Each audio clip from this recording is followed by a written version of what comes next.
there folks, Dan Fagella here, and in this brief CLV Boost tutorial, we're going to talk about a simple formula for running an internal product launch or product release. So this is a fundamental strategy that's often used in sort of the internet marketing or digital products space, but can also be used in normal e-commerce environments where you're selling physical goods. I'm not a huge fan of making a business that's dependent on what is called product launches. The businesses that we help people build with CLV Boost, and indeed this business itself, are entirely predicated on sort of ongoing recurring revenue, whether that be from a membership site or some semblance of recurring services. That tends to be the model that I'm biased towards and the model that I encourage people to build. However, with that being said, an internal product release or an internal product launch, if you will, is often a useful technique to sort of have up your sleeve under a number of different circumstances. Let's say you have a particular offer that you want to test out and you're not quite sure how well a specific product or a specific offering that you've created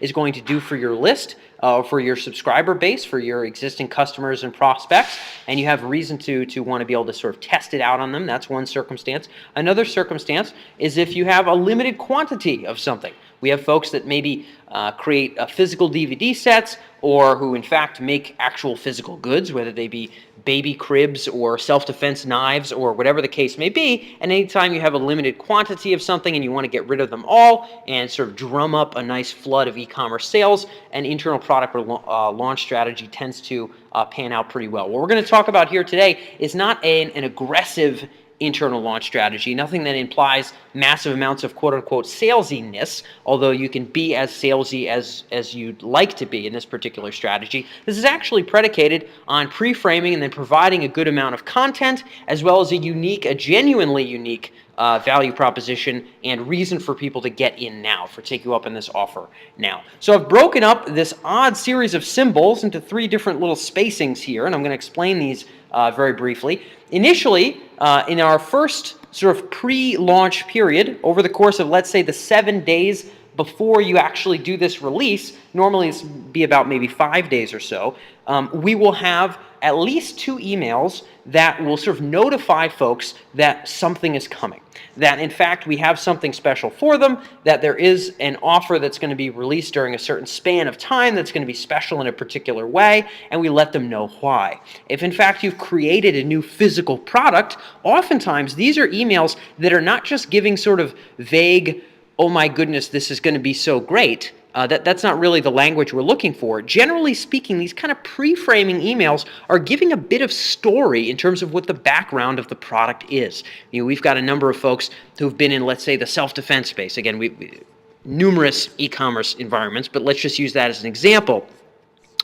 If you're creating a course around defense against edged weapons like knives or something along those lines, you might have a story for a particular product that involves how you met a particular law enforcement edged weapon expert who you would learn some specific techniques from. So normally these sort of pre-frame emails are letting people know that something is coming, letting your internal list know that something is coming, and it gives them a little bit of story and background as to how this new thing, whatever this thing is, this offering, was in fact created. Normally, let's say that this is launch day. Okay, this is what we might call day 0, so to speak. This might be 1 day before, and you might do another one that's maybe 4 days before. I'm normally not letting people know unless it's some kind of huge annual event, and woe be the business that's dependent on big lumpy annual events. I'm not really a big fan of that. Like I said, I'm not necessarily a product launch dependent guy. You won't see a tremendous number of videos on this topic here at CLV Boost, but I do want to address it because a lot of our internet marketing crowd is interested.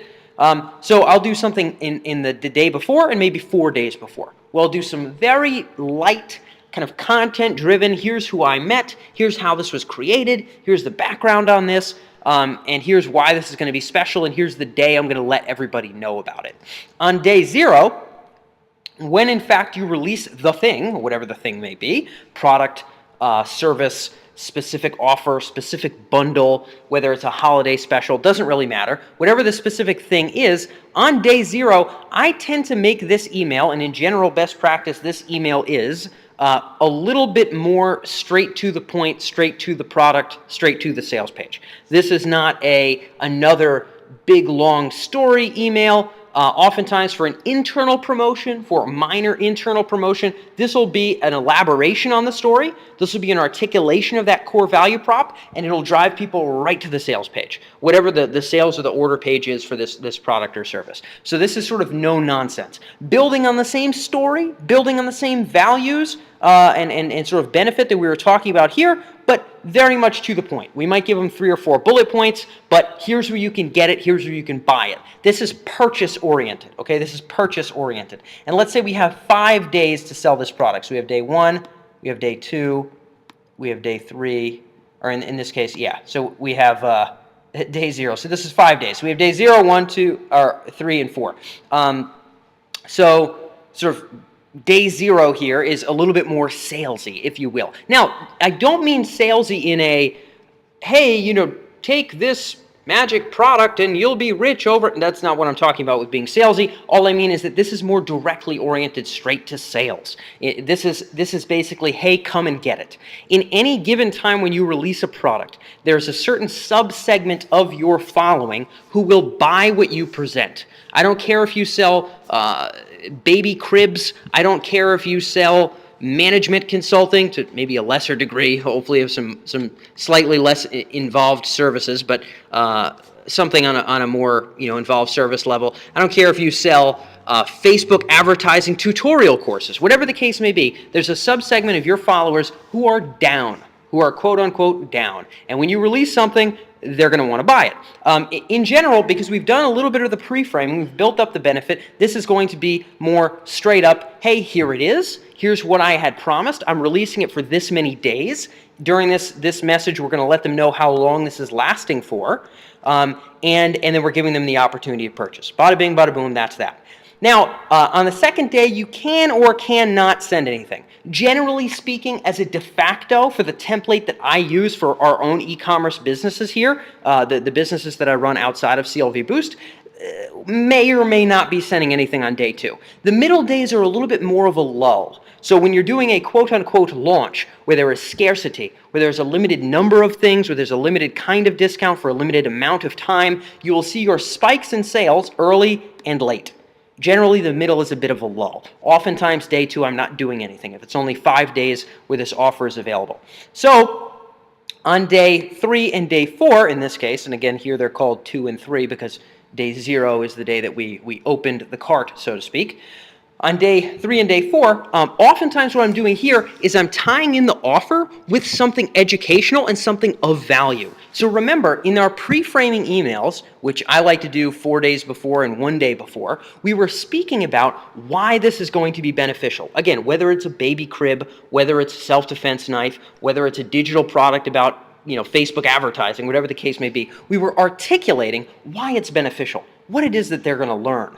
And in these particular sections, we can give them a snippet or an instructional of what they're actually going to gain. So this might be on day 3 here, for example, this might be a demonstration of someone actually using this particular self-defense knife. Maybe they're cutting up tomatoes and then they're chopping wood and then they're cutting tomatoes again, and you can see how sharp the knife is. If it's a baby crib, maybe they're demonstrating the foldability of it or the materials or sort of how it's made, in a handcrafted wooden way, whatever people like for their cribs these days. I don't really know.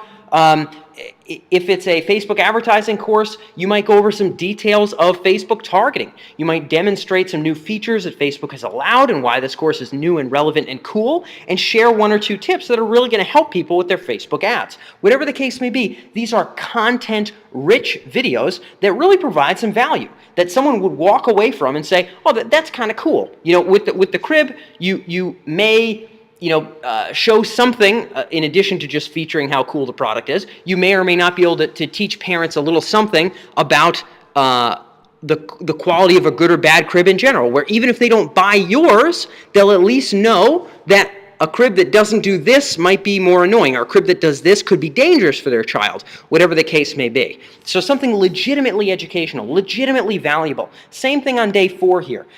We talked about pre-framing the value, we talked about why it's unique, we talked about what they're going to learn. We're going to deliver on that again.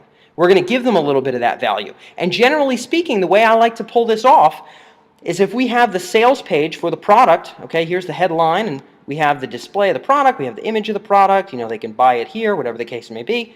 On this day and on this day, when we're giving educational value along with the product, I will